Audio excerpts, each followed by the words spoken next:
Hey loves, it's your girl chanellenovosey here with a quick video.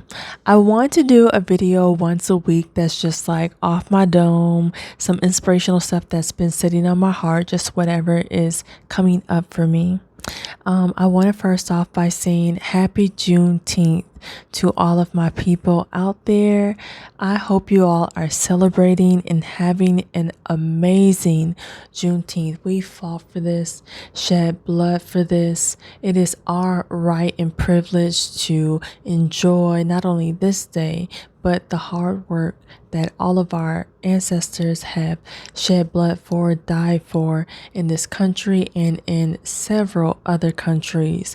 And I just hope that all of my people are just enjoying this day, lighting those grills and just having a good old Juneteenth, honey. I wish I was back home, getting me a plate somewhere and just enjoying myself. But I'm here celebrating the way that I do, dancing, enjoying my freedom, which is a privilege and a right from my ancestors, and just walking in gratitude today because, this was not possible for my ancestors in this country before. And so I am in high spirits and of a multitude of just thanks. So I want to say happy Juneteenth to everyone and know that we are continuously fighting for our freedoms, for our justices.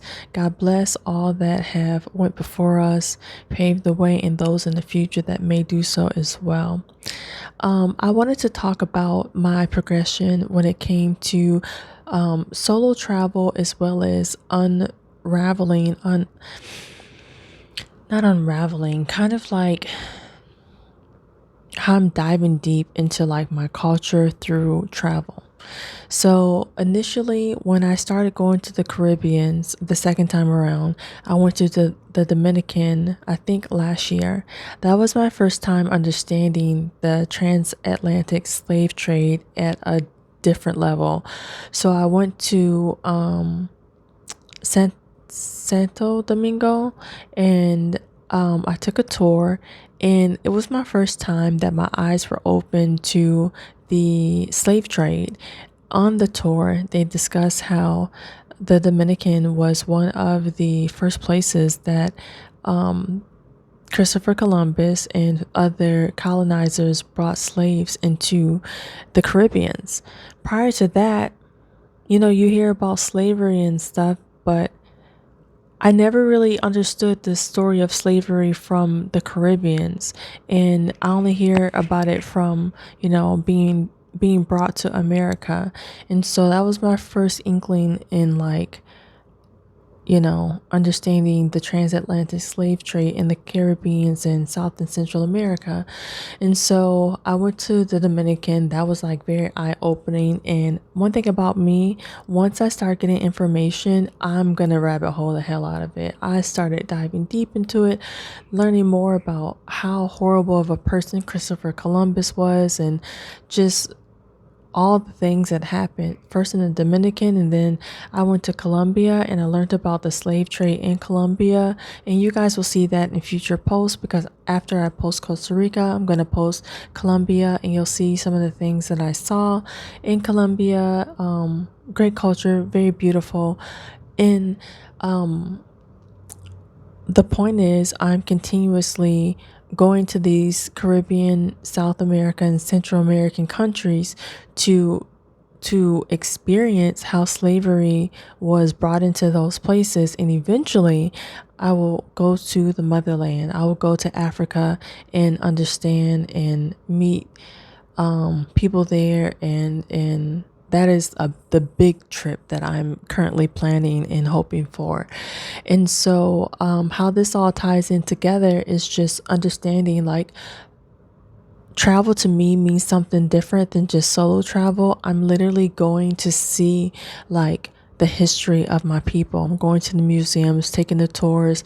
Some places don't express or know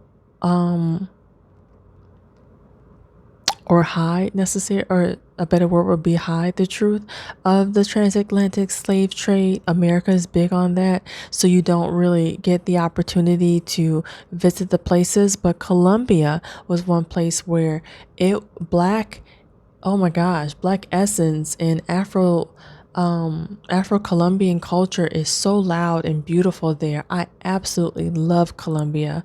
And I was in Medellin. I also saw beautiful black artwork as well as a proud essence of the black culture in Colombia and Medellin as well as Cartagena.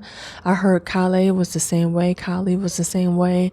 Costa Rica, not so much, but I know I need to go back and go to Lemon.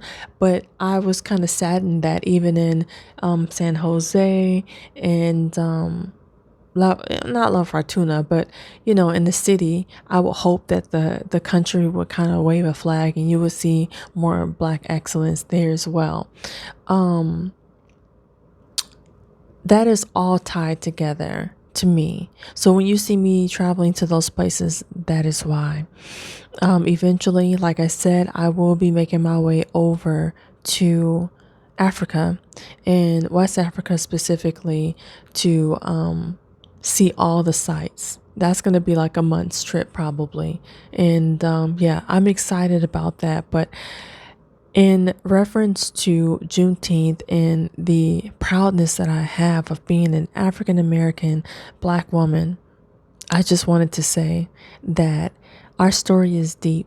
Our story is powerful. We are powerful as a people.